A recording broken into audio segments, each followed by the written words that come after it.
हरे कृष्णा। अनंत चतुर्दशी के पावन पर्व की आप सभी को हार्दिक शुभकामनाएं। भाद्रपद के शुक्ल पक्ष की चतुर्दशी को अनंत चतुर्दशी कहा जाता है और इस दिन अनंत के रूप में भगवान श्री विष्णु की पूजा की जाती है, क्योंकि अनंत भगवान विष्णु का ही एक नाम है। अनंत शब्द का अर्थ है असीम या जिसका कोई अंत ना हो। अनंत चतुर्दशी का व्रत एक व्यक्तिगत पूजा है जिसका कोई सामाजिक धार्मिक उत्सव नहीं होता, लेकिन हर साल इस दिन ही गणपति विसर्जन का धार्मिक उत्सव अर्थात गणेश चतुर्थी पर लाए गए गणेश जी के मिट्टी के विग्रह का प्रेम पूर्वक बहते हुए नदी अथवा तालाब में विसर्जन कर दिया जाता है। अनंत चतुर्दशी को भगवान विष्णु का दिन माना जाता है।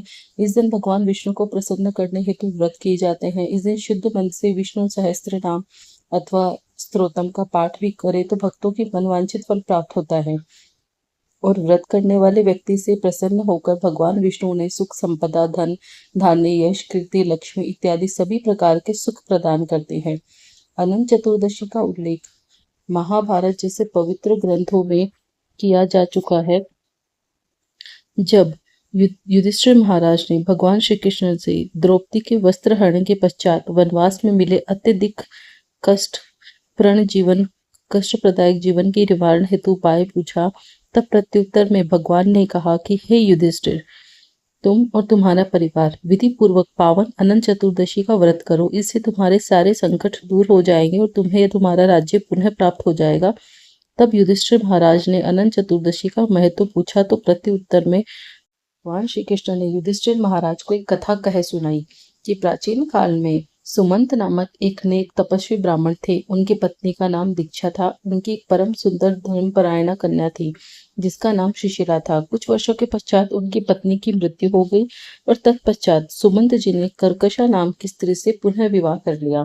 सौतेली माता कर्कशा को सुमंत की पुत्री सुशीला बिल्कुल पसंद नहीं थी, इसलिए वह सुशीला को अत्यंत कष्ट दिया करती।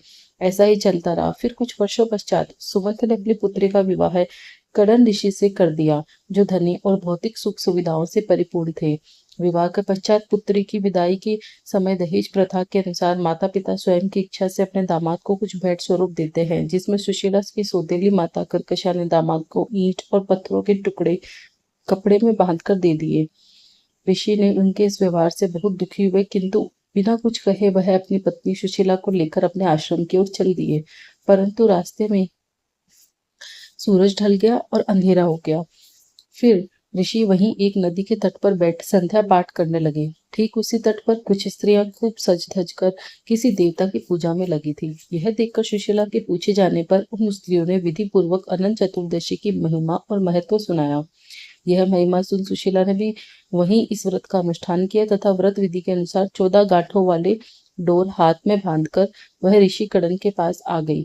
ऋषि ने इस डोर के विषय में पूछा। सुशीला ने सारी बात बता दी, लेकिन ऋषि को लगा सुशीला ऐसे डोर बांधकर उन्हें वश में करना चाहती है, इसलिए उन्होंने उस अनंत डोर को तोड़कर अग्नि में जला दिया।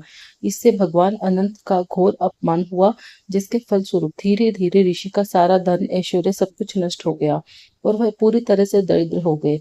अंत में जब उन्होंने अपनी पत्नी से अपनी संपत्ति के नाश हो जाने के कारण में पूछा तो सुशीला ने उन्हें अनंत भगवान के डोरे को जलाने वाली बात कही। भगवान अनंत के किए गए अपमान का पश्चाताप करने के लिए ऋषि ने अनंत डोर की प्राप्ति हेतु वन में चले गए। कई दिनों तक भटकते भटकते निराश होकर एक दिन भूमि पर गिर पड़े।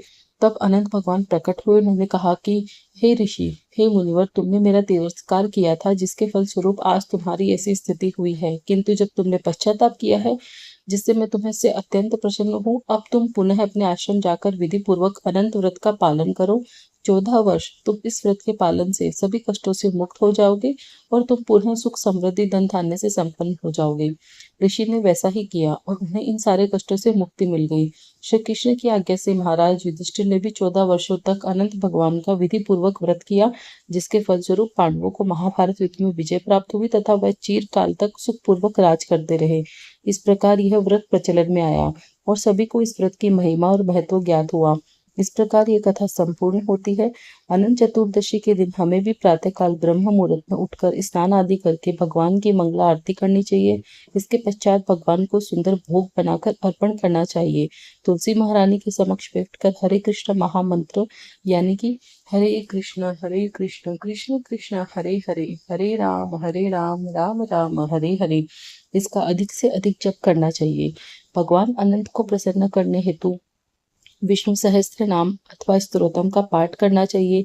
यथासंभव दान करना चाहिए। जिस प्रकार पांडवों ने भगवान श्री कृष्ण की आज्ञा को शीश पर धारण कर सर्वथा उसका पालन किया, अपने जीवन को सार्थक बनाया, अंत में भगवान की शुद्ध सेवा और भक्ति अर्जित कर पाए, जो कि मानव जीवन का परम लक्ष्य है। ठीक उसी प्रकार हमें भी भगवान की भगवत गीता आदि ग्रंथों में दिए गए उपदेशों को अपने जीवन में उतारकर भगवान की सेवा और भक्ति अर्जित करने के मार्ग पर लग जाना चाहिए, जिससे हमारा मानव जीवन भी सार्थक हो सके।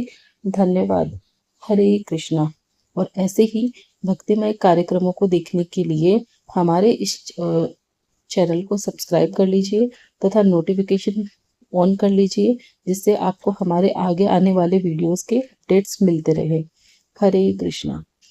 हरे कृष्णा कृष्ण कृष्ण हरे हरे, हरे राम राम राम हरे हरे। हरे कृष्णा कृष्ण कृष्ण हरे हरे, हरे राम राम हरे हरे। हरे कृष्ण कृष्ण कृष्ण हरे हरे, हरे राम राम